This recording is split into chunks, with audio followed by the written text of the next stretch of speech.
Silence gripped the courtroom as Cassie Ventura stepped through the doors, visibly pregnant, calm and resolute. She hadn't seen Sean Diddy Combs in over 6 years. Now she faced him not as a partner, but as his accuser. What followed was a controlled, haunting account of alleged trafficking, violence, and psychological domination.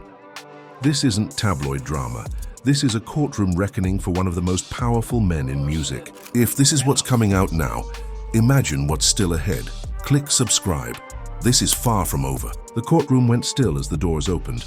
Cassie Ventura, visibly pregnant, walked past a man she hadn't seen in 6.5 years, Sean Diddy Combs. The tension in the room was palpable, as every eye was locked on her. Cassie, poised but emotional, was about to testify against the man she claimed had abused her for over a decade. Her testimony was not just about recounting the abuse, but about reclaiming her voice in the face of years of trauma. The silence was deafening. Every step Cassie took toward the stand was a reminder of the decades of pain she had endured. With each motion, she walked past the very man who, according to the prosecution, trafficked her, manipulated her, and subjected her to horrors she could not escape. As Cassie sat before the jury, it became clear that the gravity of her testimony would weigh heavily on everyone present. Diddy, seated across from her, appeared more agitated than the day before. He fidgeted, scribbled notes, and pushed his chair away from the defense table. But there was one thing he didn't do: make eye contact with Cassie. Even after she openly broke down while recounting how much she once loved him, Diddy did not acknowledge her. This moment, of a woman in the face of her abuser, speaking calmly yet with undeniable strength, set the tone for what was to come. Cassie, though visibly emotional, was composed as she described the painful reality of the life she had been trapped in. The disturbing details of her testimony were recounted with a steadiness that left the courtroom hanging on every word. She told the jury about the freak-off parties, graphic events that Diddy allegedly orchestrated with chilling precision. These weren't just moments of indulgence. They were orchestrated, controlled, and manipulated to assert dominance over her. Cassie's testimony took an even darker turn as she described the freak-offs, disturbing events that Diddy allegedly orchestrated with meticulous care. These bizarre sex parties were not random acts of indulgence, but carefully crafted events where Cassie had a starring role. She explained that the parties could last anywhere from 36 to 72 hours, with one lasting a staggering 4 days. She explained that Diddy controlled everything, from the lighting to the positioning of everyone involved. Cassie's job was to facilitate these encounters, coordinating everything from the escorts to the locations. She even went so far as to say that Diddy's demands for certain outfits, or even the amount of baby oil used, were non-negotiable. The most disturbing part of her testimony, however, was her description of how the parties were not only sexually degrading, but physically and mentally draining. Cassie spoke of being forced into situations where she felt powerless. She had to numb herself with drugs, ecstasy, ketamine, GHB, cocaine, and marijuana, just to survive. These were not acts of free will, but a twisted performance under the control of a man she couldn't escape.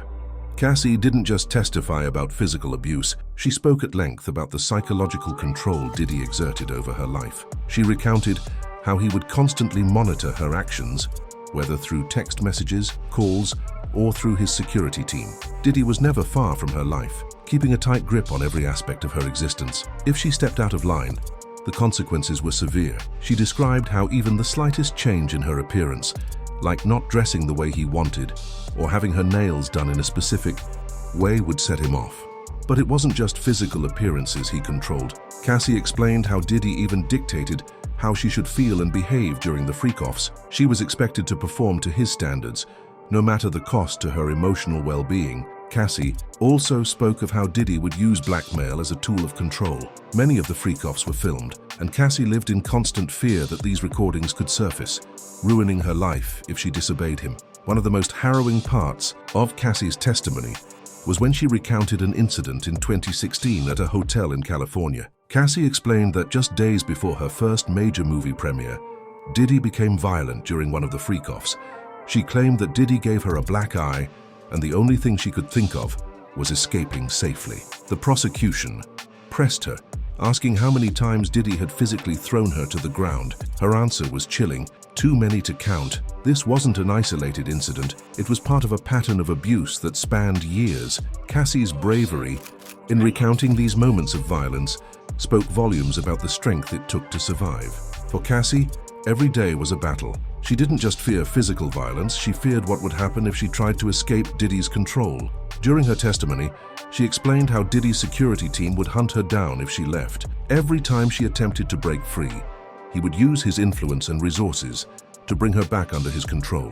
She even spoke of how Diddy would send endless text messages, demanding to know where she was at all times. Her every move was tracked, and any deviation from his orders led to punishment. Even when Cassie tried to fight back, it was never enough to break free. She described times when she attempted to resist, but Diddy's power was too overwhelming. The psychological and emotional toll of living under his constant surveillance made it nearly impossible to find a way out. Cassie's testimony painted a disturbing picture, not just of Diddy's control over her, but of his entire network. She described how his bodyguards, assistants, and even his trusted staff were complicit in helping him maintain this control. They didn't just stand by, they actively participated in helping Diddy carry out his demands. They coordinated the freak-offs, helped transport women, and were complicit in facilitating the abuse. One of the most shocking parts of her testimony was when she described how she eventually became so entrenched in this twisted system that planning these freak-offs became her job. She had contacts for escorts and knew exactly how to set up the events. The line between victim and participant blurred, but Cassie made it clear that she was a victim coerced into this role, constantly under threat of retaliation. As Cassie's testimony unfolded, the prosecution was painting a clear picture of a man who used his wealth and influence to run a criminal enterprise. Diddy's control over Cassie wasn't just about abuse, it was about power. The prosecution argued that he used his business empire to traffic women, manipulate them, and control every aspect of their lives. The key to this argument was the control Diddy had over Cassie's body, mind, and emotions. The prosecution illustrated how Diddy's actions amounted to sex trafficking by force and coercion. Cassie's testimony was a crucial part of their case, and it set the stage for the charges of racketeering and sex trafficking. Diddy's legal team, however, had a different take. They argued that while Diddy's behavior may have been abusive, it didn't meet the legal definition of sex trafficking. His lawyers acknowledged the violence but contended that this was a matter of domestic violence, not organized crime. They suggested that Cassie, though a victim, played a part in these events and was not entirely innocent. The defense's strategy is to frame this as a case of personal misconduct, not criminal enterprise. They are trying to distance Diddy's actions from the broader charges, but the prosecution is adamant. The control, coercion, and manipulation Cassie endured were part of a calculated, ongoing operation. As the trial moves forward, Cassie's testimony is far from over. She's expected to return to the stand to share more details of her harrowing experience.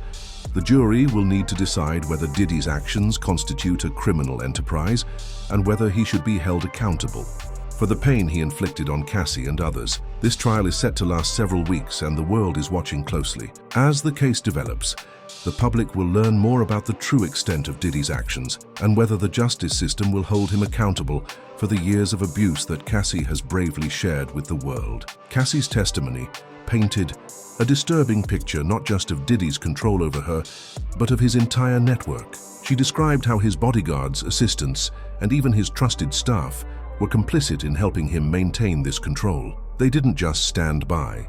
They actively participated in helping Diddy carry out his demands. They coordinated the freak-offs, helped transport women, and were complicit in facilitating the abuse. One of the most shocking parts of her testimony was when she described how she eventually became so entrenched in this twisted system that planning these freak-offs became her job. She had contacts for escorts and knew exactly how to set up the events. The line between victim and participant blurred, but Cassie made it clear that she was a victim coerced into this role, constantly under threat of retaliation. And this was only the beginning. Subscribe for every twist, every scream, and every courtroom collapse.